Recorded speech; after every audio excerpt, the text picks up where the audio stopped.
চিন্তা করছে আমার তো গুনাহ খাতার কোনো শেষ নাই, আমি কেমনে বাঁচবো, আমি কেমনে এই পথকে গ্রহণ করব। আল্লাহ রাব্বুল আমিন বলছেন, বান্দা তুই ভয় পাস না, আমি তোর জন্য ঘোষণা করতেছি। রব্বুল আলামিন কোরআনুল কারীমের 5 নম্বর সূরা সূরা মায়েদা এর 74 নম্বর আয়াতের মধ্যে বলছেন, আফালা ইয়াতুবুনা ইলাল্লাহ ওয়া ইস্তাগফিরুনাহু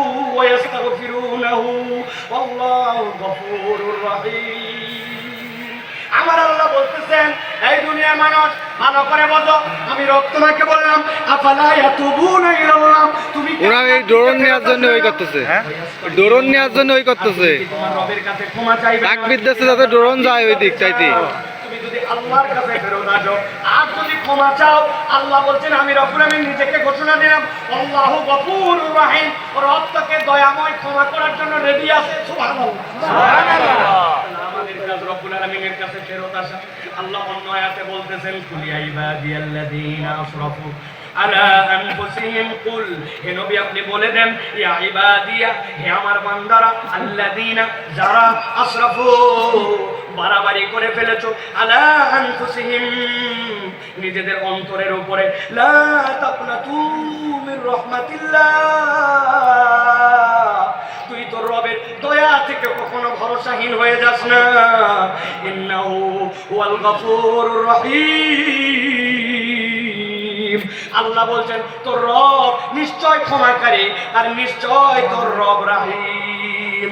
আল্লাহ এরপরে বান্দাকে বলছেন, ওয়ানিবু ইলা রাব্বিকুম ওয়া আসলিমু লাহু, আল্লাহর কাছে ফেরত আয় আর একবার বল, আল্লাহ ভুল হয়ে গেছে, এখন আমি তোমার কাছে আত্মসমর্পণ করলাম। কোন পর্যন্ত ডিউরেশন? মিন ক্বাবলি আন ইয়াতিয়াকুমুল আযাব, আযাবের দিবস তথা কিয়ামত হওয়ার আগ পর্যন্ত একবার যদি বান্দা আল্লাহর কাছে ফেরত আসে, আল্লাহ বলছেন সুম্মা লা তুনসারুন, আর একবার যদি তোর মৃত্যু চলে আসে আর কেউ সাহায্য করতে পারবে না। আল্লাহ আয়াতগুলো সাক্ষ্য দেয় আল্লাহ বান্দাকে ক্ষমা করে দিতে চান। সুবহানাল্লাহ, সুবহানাল্লাহ। এখন আপনাদের কাছে দুইটা প্রশ্ন।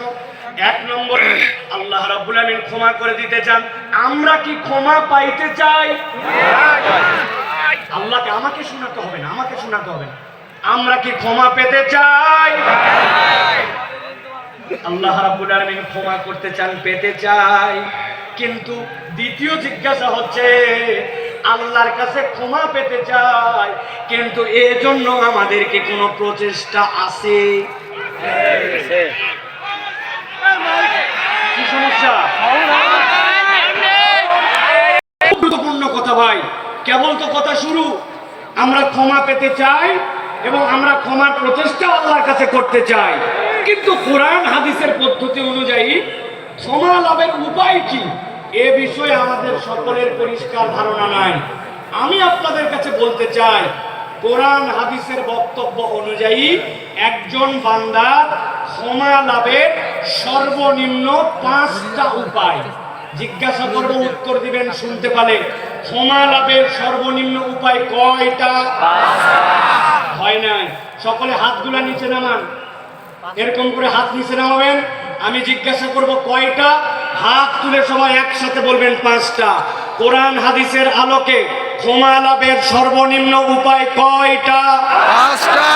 সব হাত ওঠে নাই, আমি দেখতে পাইছি। আরেকবার চান্স দেব, হাত নামান। ক্ষমা লাভের সর্বনিম্ন উপায় কয়টা? 5টা। আলহামদুলিল্লাহ, এই 5টা কথা শুনবো, আমার বক্তব্য শেষ হবে, এশার আজান হবে ইনশাআল্লাহ। ভালো করে খেয়াল করে শোনেন, ক্ষমা লাভের উপায় হচ্ছে 5টা। কয়টা? 5টা। এর 1 নম্বর হচ্ছে ঈমান এবং নেক আমল। আস্তে করে বলেন, 1 নম্বরটা কি? নেক আমল। ঈমান, নেক আমল। বলেন, ঈমান। এই ওয়াজটা যেন বাড়িতে মুখস্থ যায়, এজন্য আমি এত কষ্ট করতেছি। 1 নম্বর ঈমান এবং নেক আমল। আল্লাহ রাব্বুল আমিন বলছেন, ওয়াদাল্লাহুল লাযীনা আমানু ওয়া আমিলুস সালিহাত মিনহুম মাগফিরাতাও ওয়া আজরান আযীমা। আল্লাহ বলছেন, দুনিয়ার মানুষ শোনো, ওয়াদাল্লাহ, আল্লাহ তোমার সাথে ওয়াদা করছেন।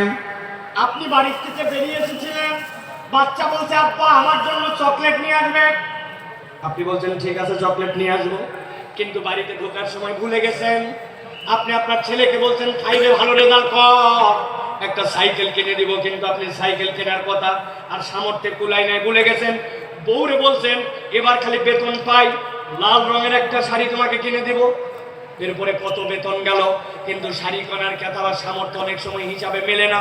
আমরা ওয়াদা করি কিন্তু অনেক সময় ওয়াদা আমরা রাখতে পারি না, এরকম আমাদের জীবনে হয় কিনা?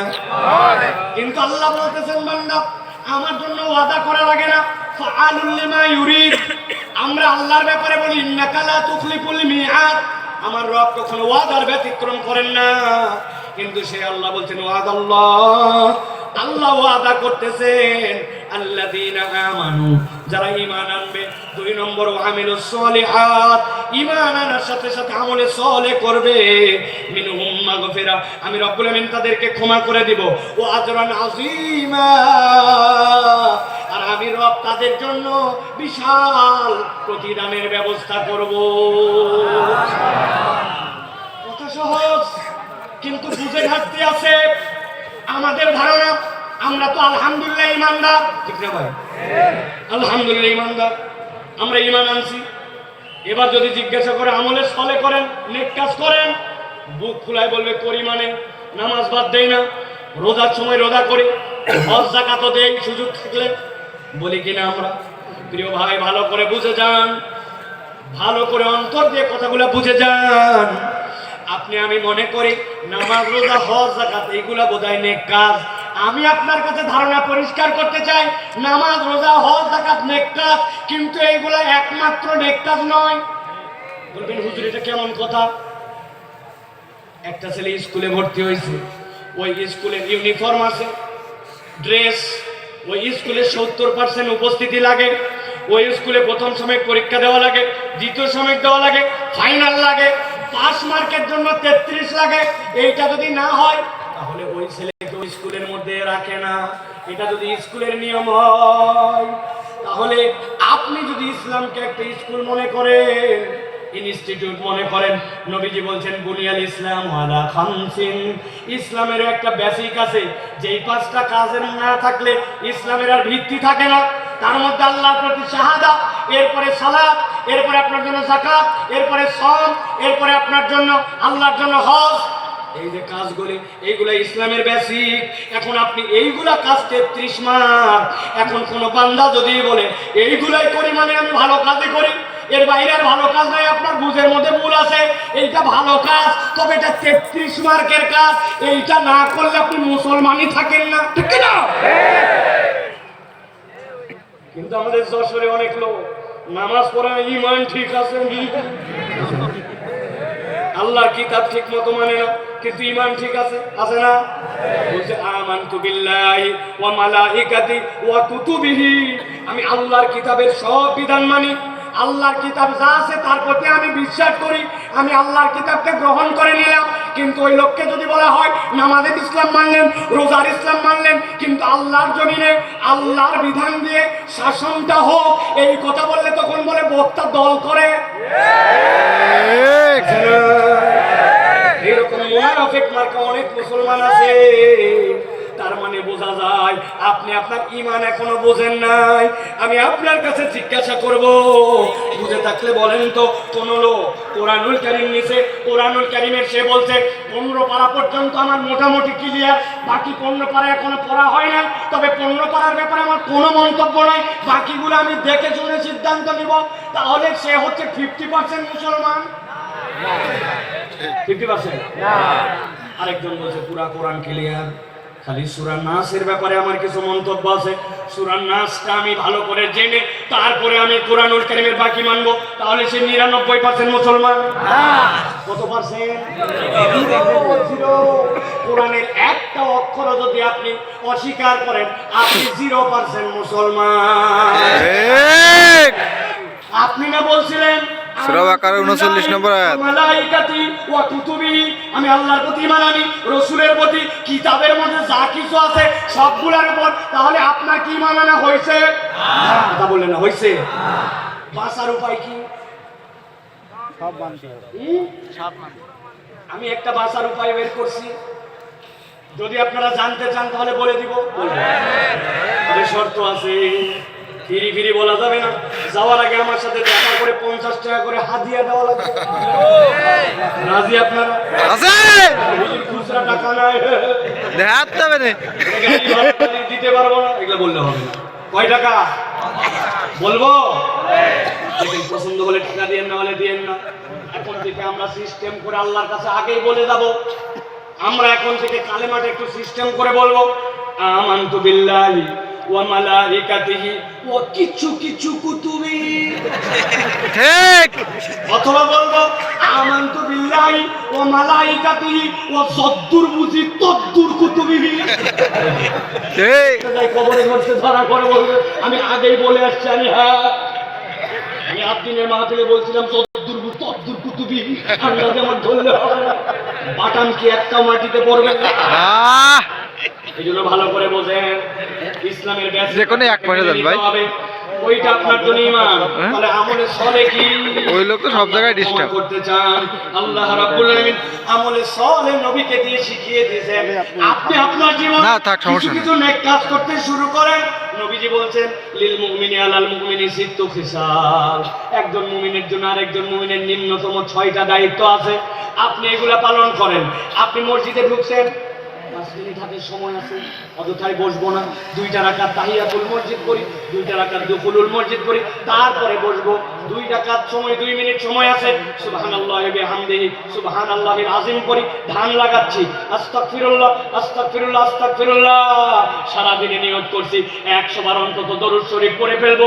আপনি আপনার আমলগুলো যখন এরকম করে বাড়াতে শুরু করবেন, দেখা হলে সবার আগে সালাম দেব, মানুষকে মসজিদে নেওয়ার জন্য চেষ্টা করব। অনেক মুরব্বী আছে, এই কথা আমি বহু জায়গায় বলছি, আপনার কারণে মসজিদে বাচ্চা কাচ্চা মুসল্লি আসে না। আপনারা মুরব্বীরা রাগ করেন না। আমি কিন্তু আমার সবচেয়ে বাংলাদেশের সিনিয়র মুরব্বী ভাই, ওই ভাইয়ের দাওয়াতে কিন্তু এখানে আসছি। ভাই বলি যদিও, উনি আমার অনেক সিনিয়র।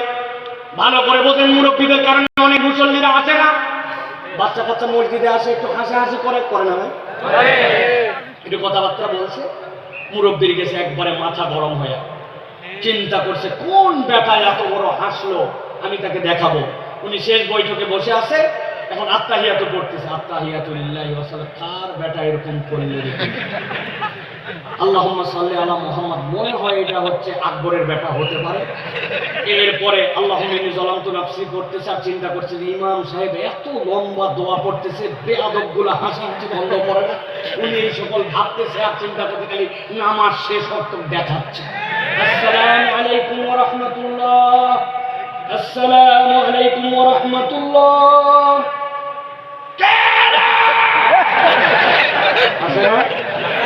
এমন ঝাঁকি মারছে, ওই বাচ্চা মসজিদ থেকে বাড়াইছে, ওই বাচ্চার মসজিদে আসে না, ঠিক কি না?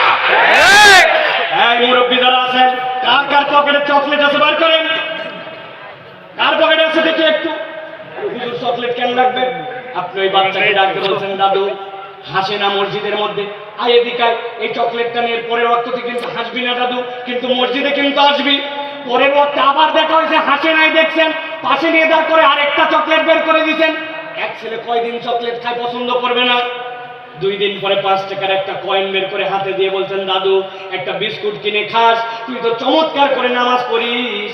আপনি ওই বাচ্চাটাকে নামাজে উৎসাহ দিয়েছেন, হঠাৎ করে একদিন আপনার মৃত্যুর ডাক এসে গেছে, কবরে চলে গেছেন। কিন্তু যেই বাচ্চাকে চকলেট দিয়ে আদর করে মসজিদ থেকে বের করেন নাই, মসজিদ মুখী করছেন, 5 টাকার কয়েন দিয়া ওই ব্যক্তিকে আদর যত্ন করে মসজিদের মুসল্লি বানাই দিয়ে গেছেন আপনি কবরে। কিন্তু আপনার 20-25 টাকার ইনভেস্টমেন্ট, ওই বাচ্চা যতবার সিজদা দেয় আপনার আমলনামায় সওয়াব উঠে যায়। এর নাম আমলে চলে। আপনাকে টেকনিক করে আল্লাহর দিকে আগাতে হবে। আল্লাহ বলছেন, আমার বান্দা যদি আমানু আমিলুস সলিহাত মিনহুম মাগফিরা ওয়া আজরান আযীমা, আমার বান্দাকে আমি রব কেবল ক্ষমাই করব না, আমি বিশাল পুরস্কার দিয়ে দিব ঈমানের সাথে। এই জন্য আমলে সলে লাগবে। সাথে সাথে হাদিসের গবেষণায় বোঝা যায়, কোন ব্যক্তি যদি আল্লাহ রাব্বুল আলামিনের কাছে গুনাহ মাফের উদ্দেশ্যে একবার ইস্তেগফার করে রব্বুল আলামিন তাকে আরো 3টা নিয়ামত দেন। 1 নম্বরে রব্বুল আলামিন ওই বান্দার কঠিন অবস্থা থেকে উদ্ধার করে দেন। 2 নম্বরে তার দুশ্চিন্তা দূর করে দেন। 3 নম্বরে তার রিজিকের পেরেশানি আল্লাহ তুলে দেন। তাহলে ক্ষমা লাভের উপায় কয়টা? কয়টা? 1 নম্বর গেল। এবার চলেন 2 নম্বর। 2 নম্বর হচ্ছে আল্লাহর কাছে ক্ষমা চাওয়া। বান্দা যদি ক্ষমা পেতে চায় আল্লাহর কাছে তাকে ক্ষমা চাইতে হবে। আল্লাহ রাব্বুল আলামিন বলছেন وَمَن يَعْمَلْ سُوءًا أَوْ يَظْلِمْ نَفْسَهُ ثُمَّ يَسْتَغْفِرِ اللَّهَ يَجِدِ اللَّهَ غَفُورًا رَّحِيمًا।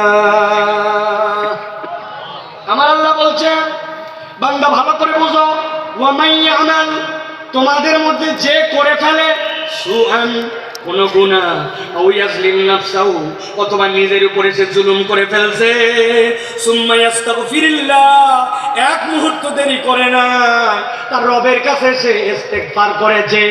আল্লাহ বলছেন কেউ যদি আল্লাহর কাছে ইস্তেগফার করে ইয়াজিদিল্লাহ গফুরার রাহিমা, আল্লাহর কাছে ইস্তেগফার করলে আল্লাহকে সে দয়াময় ক্ষমাশীল হিসাবে পাবে। সুবহানাল্লাহ। আল্লাহ চান আমার বান্দা আমার কাছে মাপ চায়, কিন্তু ওই মাপ চাওয়াটা যেন মাথা খাটানো মাপ চাওয়া হয়, ওই মাপ চাওয়াটা যেন ঠোঁটের মাপ চাওয়া না হয়, ওই মাপ চাওয়াটা যেন স্বয়ং বেয়াদবি না হয়।